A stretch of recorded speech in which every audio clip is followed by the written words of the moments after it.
Hello all, welcome to my YouTube channel. Today's topic of discussion is types of support. So basically there are many types of supports, but the following are the important types of supports from your subject point of view. So we'll discuss only these type of supports. First is called as the simple supports. Now this simple support is also called as the knife edge support, and here the support reaction is given by, suppose this is a beam,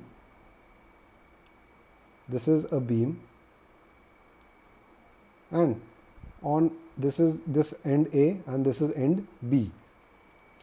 Both ends, they are simply supported at both the ends, so that it could support this beam throughout its length. Now in order to show the reactions over here, we will have to draw the FBD. This is the FBD of the beam, suppose. So the reactions of the simple supports will always be vertical or perpendicular to the beam. This is the beam and these are the reactions. These two are the reactions. This was point A and this was point B. So let us say that this is reaction RA and this is reaction RB. Reaction at A and reaction at B. Always remember that simple supports will give perpendicular reaction to the beam. Clear? Next we have the roller support. Let us imagine this is a beam, and at both the ends of the beam, this is end A and this is end B, we have rollers over here. These are supported by rollers.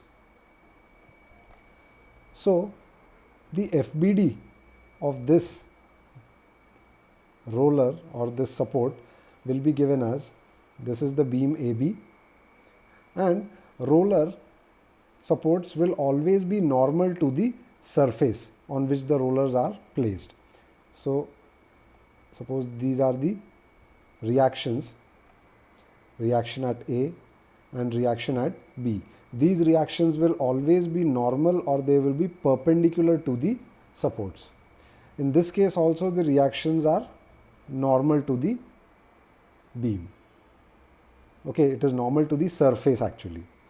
Okay, so if the beam is like this and the roller is inclined,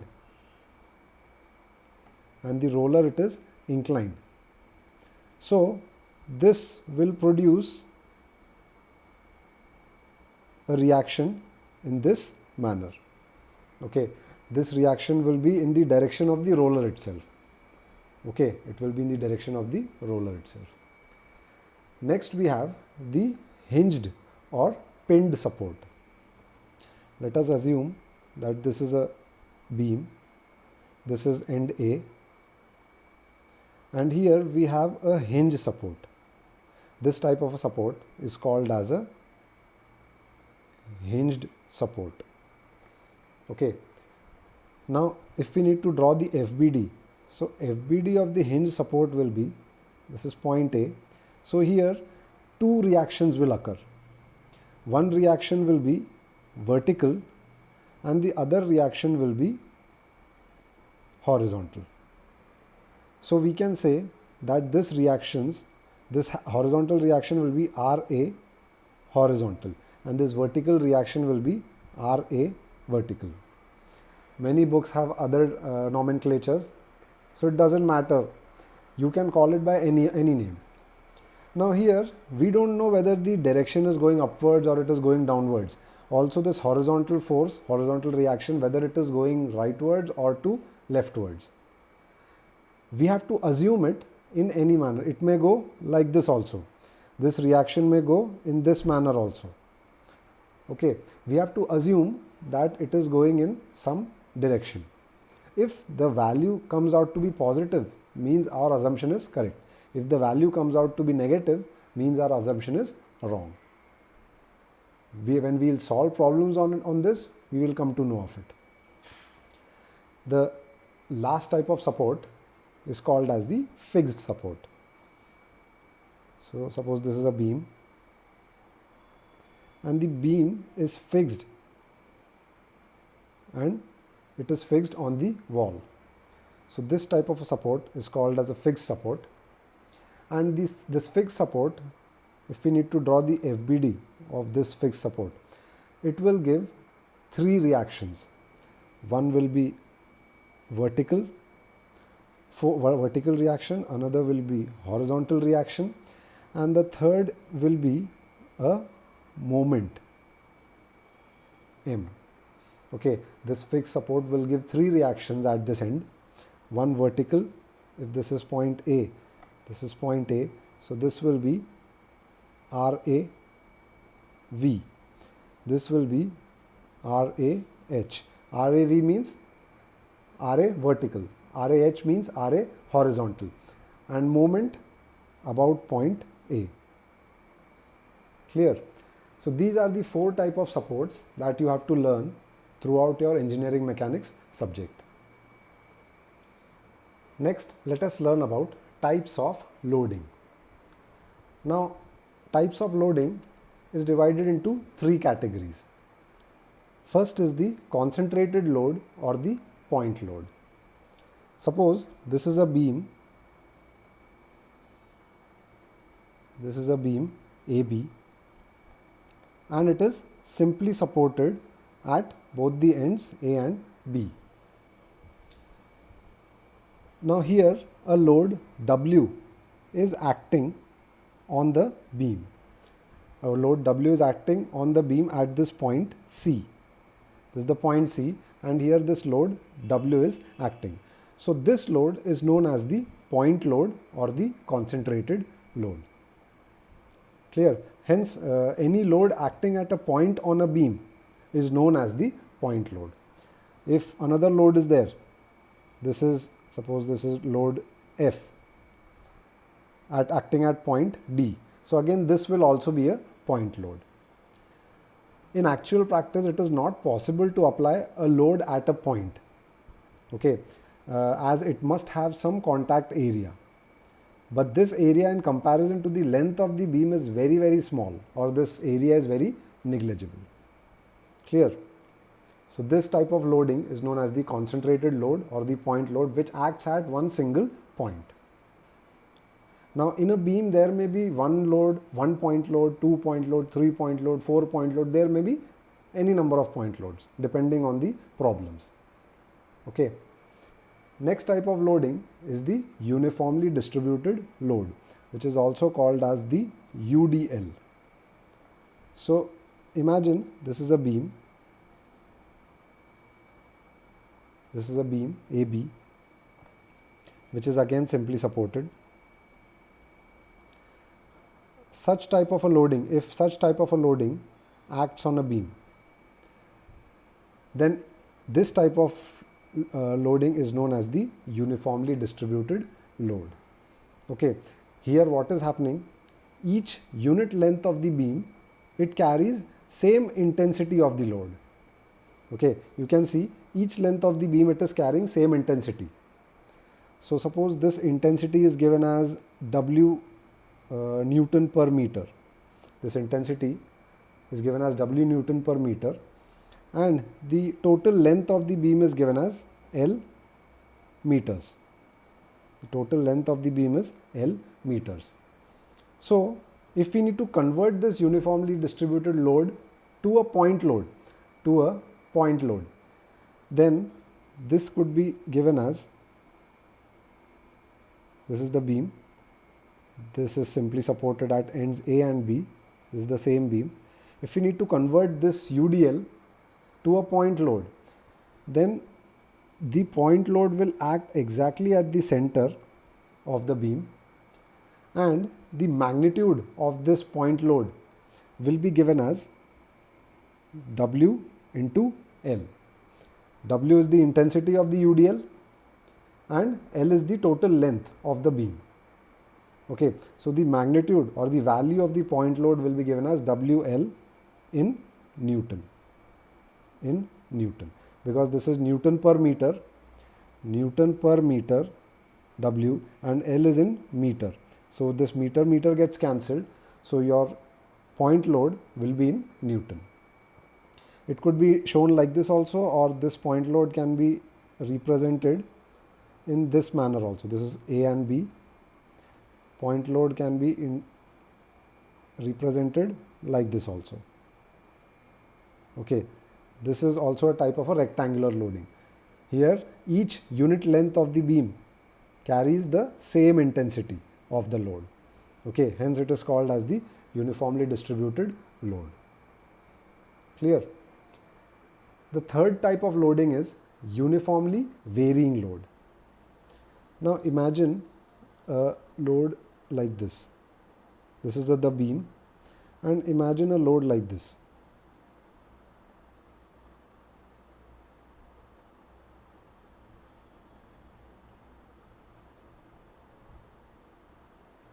Now this figure, it shows a beam AB which carries load in such a way that the rate of loading on each unit length of the beam varies uniformly. Okay, at this point A, the loading is 0. But as you go away from A, the loading goes on increasing. And it is maximum, the loading, it is maximum at this point B. Means each unit length of the beam carries varying intensity of load. So such type of loading is known as the uniformly varying load, or UVL. UVL. Okay, as you can see, this resembles the shape of a triangle. It can also be called as the triangular load. Okay, now there is another type of uniformly varying load, that is called as the trapezoidal load. So consider this as the this as the beam AB, and here some value of intensity is given at this point A, and it varies uniformly throughout the beam. So this represents the shape of a trapezoid. This loading, it represents the shape of a trapezoid. Hence, this type of loading is known as the trapezoidal loading. Here again, it carries load in such a way that the rate of loading on each unit length of the beam, it varies uniformly. Now, if you need to find out the point load of this triangular load or the trapezoidal load, then let us say that this loading over here, it is 0, and here it is given as W Newton per meter, and the total length of the beam is given as L meter. And if we need to convert it in this triangular loading to a point load, then this can be represented as, this is the beam, this is the beam AB. It is simply supported at these ends A and B, and the point load will act at 2/3 from the point A. This is 2/3 of the length. Okay, total length is L. From the point A, the point load will act at 2/3 of the length. And the magnitude of this point load will be equal to the area of this triangle. Magnitude, it will be equal to the area of this triangle. This triangle has this base W and this height L. So this will be half base into height, that is half W into L. This will be the intensity, or this will be the magnitude of the point load, and the unit will be in Newton. Similarly, if we need to find out if we need to convert the trapezoidal load to a point load, then it will be divided into two parts. This will be divided into two parts. Now this first part is this rectangular loading, that we have already seen, which is also the uniformly distributed load. This rectangular loading plus this triangular loading. Clear? Now here let us say that here the intensity is suppose W1 and here the intensity is W2. Okay, at A it is W1, at B it is W2. Means from here till here it is W1 itself. From here till here it is W1. So this rectangular loading, the point load of this rectangular loading will be at the center of the beam. Okay, it will be at the center of the beam for the rectangular load. And suppose this is the length that is given as L. The length is given as L. So here the value or the magnitude of this point load will be equal to W1 into L. W1 into L, because W1 and L, these are the sides of the rectangle. So area of the rectangle will be W1 into L. Similarly, we have to consider this triangular load. Now, here the height of the triangular load will be here. Here the height of the triangular load is given as, from here till here it is W1, from here till here it is W2. So this height, it is W2 minus W1, because this is W1, and this total is W2. So this height will be given as W2 minus W1, isn't it? And the base is given as this L. So for triangular loading, the point load acts at 2/3 from L. It acts at 2/3 from L. So suppose this is 2/3 of L. This is 2/3 of L. And the value of this triangular loading will be equal to the triangle itself. So this triangle will be half W2 minus W1 into L. And this will also be in Newton. And this rectangular load, the point load for this rectangular load will act at midpoint from both the ends. Okay, it will act at midpoint of the beam. Clear? So this is the types of loading and how to convert this load to the point load. Now let us solve one problem. A simply supported beam AB of span 6 meter carries point loads of 3 kN and 6 kN at a distance of 2 meter and 4 meter from the left end A. So these are the point loads, 3 kN and 6 kN from at a distance of 2 meter and 4 meter from this left end A. And the total length of the beam is 6 meters. The span is given as 6 meters. Span means length itself.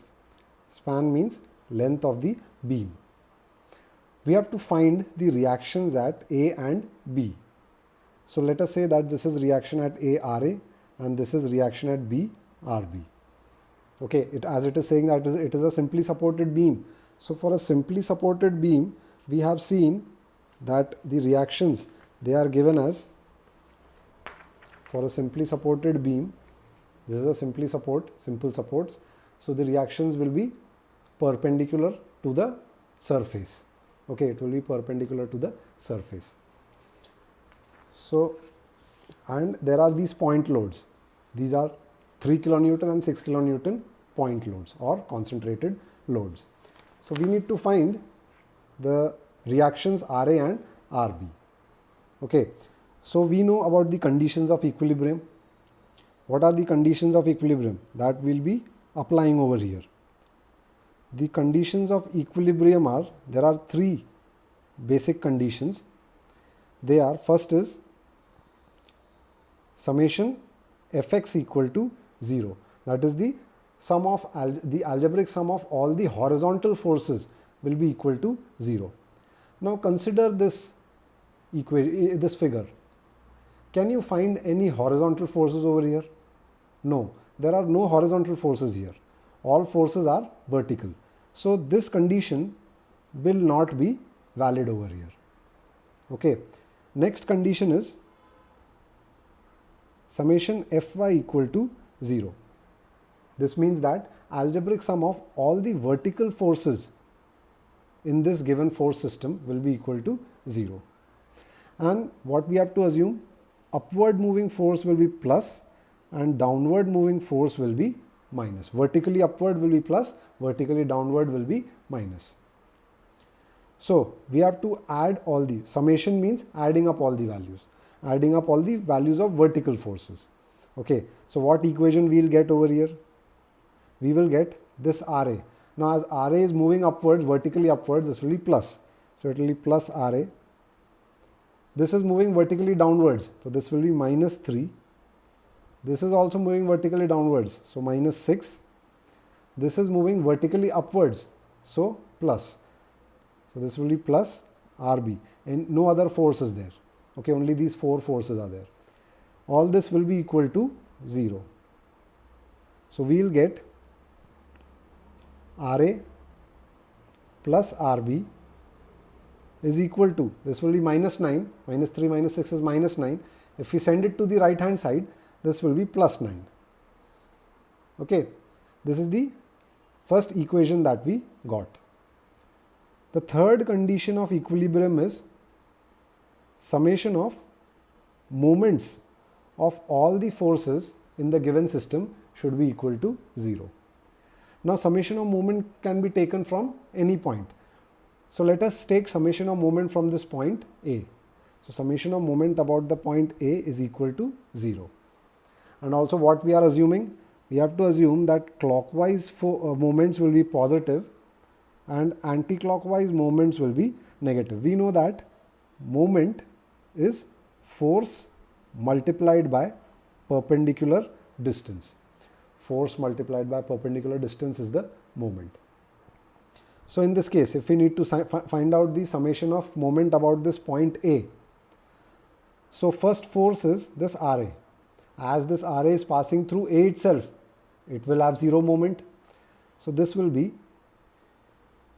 Ra into 0 as it is passing through A itself. It will have no perpendicular distance. Next is this 3 kilonewton force. Consider you are standing at this point A and this 3 kilonewton force is moving in this manner. Okay, so it is actually moving in a clockwise manner. And 3 kilonewton force is having a perpendicular distance of 2 meter till A. So the moment will be, as it is clockwise, it is plus force multiplied by perpendicular distance, that is 3 into 2. Next is this 6 kilonewton force.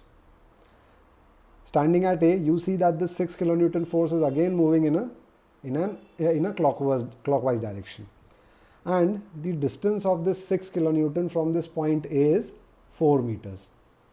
So the moment you get will be plus 6 into 4. Then we have this reaction Rb. Imagine you are standing at A. Rb is moving like this. The direction is like this. So this is in an anti-clockwise manner. So anti-clockwise means it is minus Rb. The perpendicular distance of Rb from A is given as 6 meters. Okay, so this will be, the moment will be minus Rb multiplied by 6. No other force is there. So this all will be equal to 0. Okay, on solving this, we will get, if we send Rb into 6 to the right hand side, so we will get 6, 3 into 2 is 6, plus 6 into 4 is 24, is equal to Rb into 6. So this will be 30 is equal to Rb into 6. So we get, if we divide this equation throughout by 6, we will get the value of Rb as 5 kilonewton. Okay, and the value as it is plus, the value is plus, it means that the direction assumed is correct. The direction that we assumed upwards is correct. Okay, in case if the value would have been minus, the value of the magnitude of RB would have been minus, then the direction would have been in the downward. Okay. Then we found RB. Now we need to find RA. So simply substituting this value of RB equal to 5 here, we will get the value of RA. So this will be RA plus 5. We have substituted this value over here is equal to 9. So we get RA as 9 minus 5, that is 4 kilonewton. Again this value is plus. Again the value of RA, the magnitude of RA is plus. So the direction that we assumed upwards is correct. Clear? So the correct option is RA is equal to 4 kilonewton and RB is equal to 5 kilonewton. So correct option is this, option D. Let us solve another problem. A simply supported beam AB of length 9 meters. This is a beam AB simply supported at A and B, and it has a length of 9 meter, and it carries a uniformly distributed load of 10 kilonewton per meter for a distance of 6 meter from the left end A. From this left end A, the length of the UDL, that is the uniformly distributed load, is 6 meters. It is not throughout the beam. If you can see, it is not throughout the beam. We have to calculate the reactions at A and B. Also 4 options are given to us. Now before calculating, we need to convert this uniformly distributed load to a point load. So we know that the point load will act at the center of the uniformly distributed load. So suppose this is the beam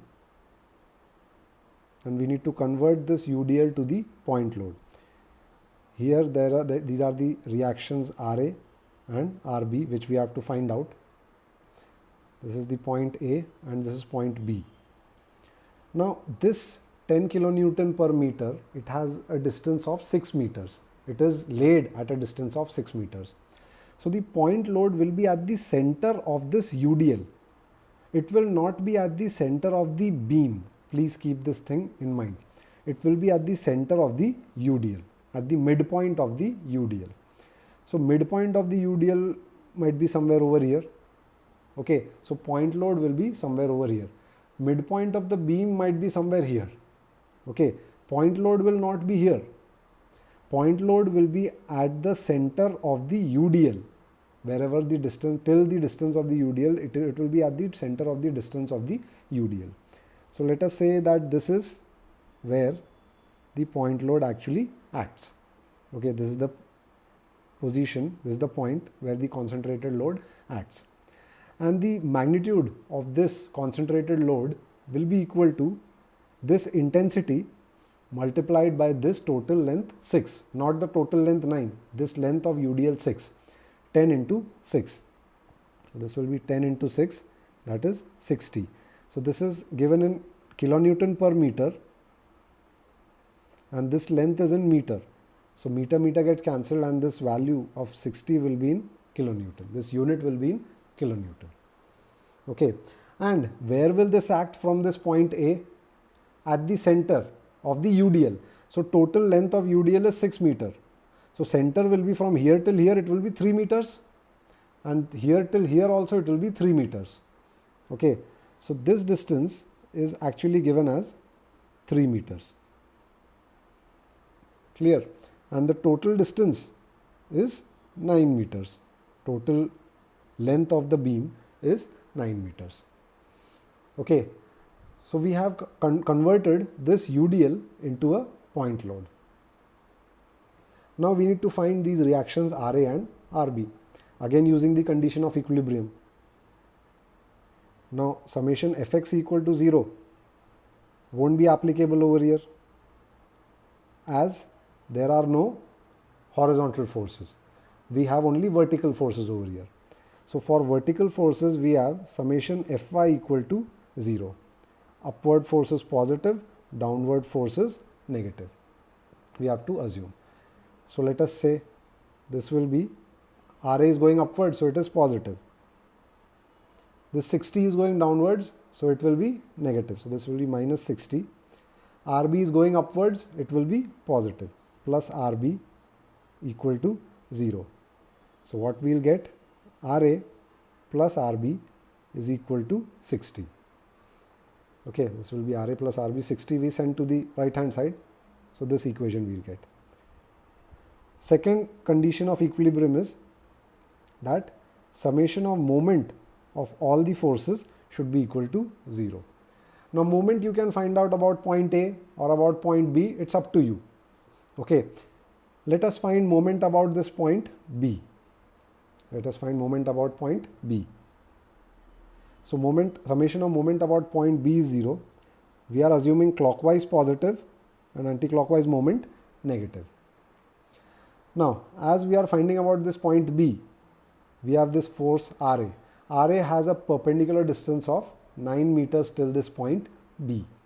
And if we are standing at B, we will see that Ra is moving in a clockwise manner. Okay, so this will be plus Ra and perpendicular distance is 9, force into perpendicular distance. Okay, then we have this 60 kilonewton force.